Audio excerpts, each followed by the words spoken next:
नमस्ते प्यारे बच्चों, स्वागत है आपका रामरूप शर्मा चैनल पर। मैं हूं रामरूप शर्मा। और बच्चों, आपको पता है, जिस तरीके से मेरे से ज्यादा आपको ही पता है कि इंग्लिश के पेपर के बाद तुरंत साइंस का पेपर है 10th क्लास का। तो अब मैं डेली आपको 4-5 क्वेश्चन वो जरूर बताऊंगा जो 100% आपके एग्जाम में आने वाले हैं। आंसर यही होगा जो मैंने आपके लिए स्क्रीन पर रखा हुआ है। क्वेश्चन आपका 2-3-4 तरीके से आ सकता है, आपको बस क्वेश्चन को पढ़ लेना है, समझ जाना है, इसका आंसर वो है, उस तरीके से उसको लिख देना है।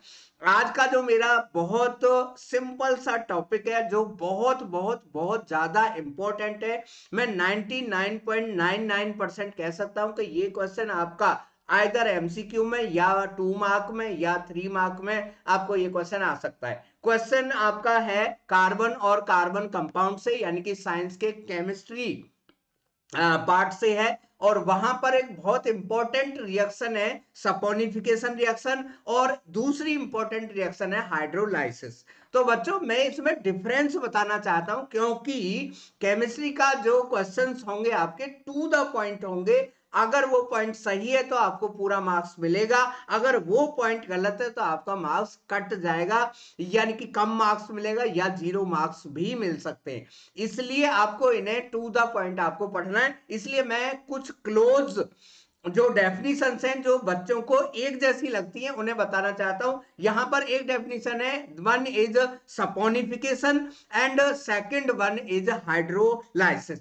दोनों रिएक्शन में जो हमारा एस्टर होता है उससे हम इथेनॉल, और जो हमने एसिड लिया था उसमें रिएक्शन देते हैं। और दोनों में बहुत छोटा सा डिफरेंस है, उसे आप ध्यान से समझ लीजिएगा कि अगर एन जो आपका एस्टर है, एस्टर में अगर आपने कोई बेस ऐड किया है, जस्ट लाइक सोडियम हाइड्रोक्साइड, तो ये जो सोडियम है ये रिप्लेस कर देता है, यानी कि आपका जो एसिड है वो आपका सोडियम एसिड बन जाता है, यानी कि CH3COONA बन जाता है, और original C2H5OH as a product निकल जाता है। दोनों ओरिजिनल प्रोडक्ट नहीं निकलते। This reaction is called saponification, because ये जो सोडियम सॉल्ट होते हैं फैटी एसिड,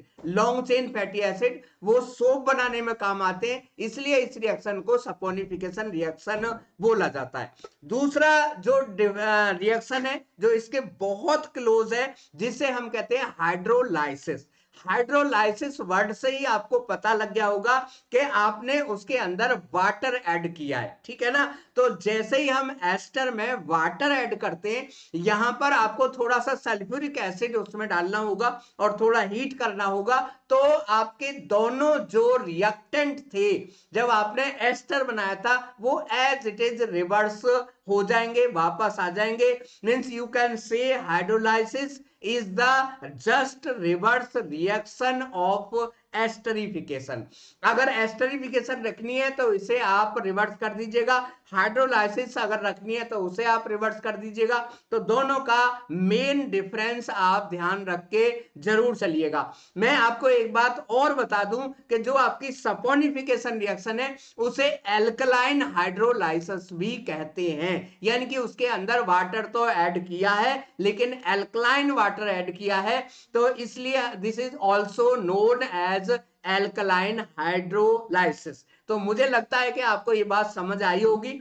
यहां पर आपने देखा होगा मैंने CH3COO C2H5 लिखा है, ना कि CH3C डबल बॉन्ड हो CH2CH3, both are same thing. 10th class में आपको पूरे मार्क्स मिलेंगे। आपके काम को इजी बनाने के लिए मैंने रिएक्शन लिखा है। इसी तरीके की रिएक्शन मैं लगातार आपको देता रहूंगा, साइंस के मेन क्वेश्चन में आपको देता रहूंगा। अगर आपका कोई डाउट है, अगर आप कोई पर्टिकुलर क्वेश्चन पूछना चाहते हैं तो आप कमेंट सेक्शन में कमेंट कर सकते हैं। वीडियो को लाइक करके शेयर जरूर करिएगा। Thank you so much, all the very best.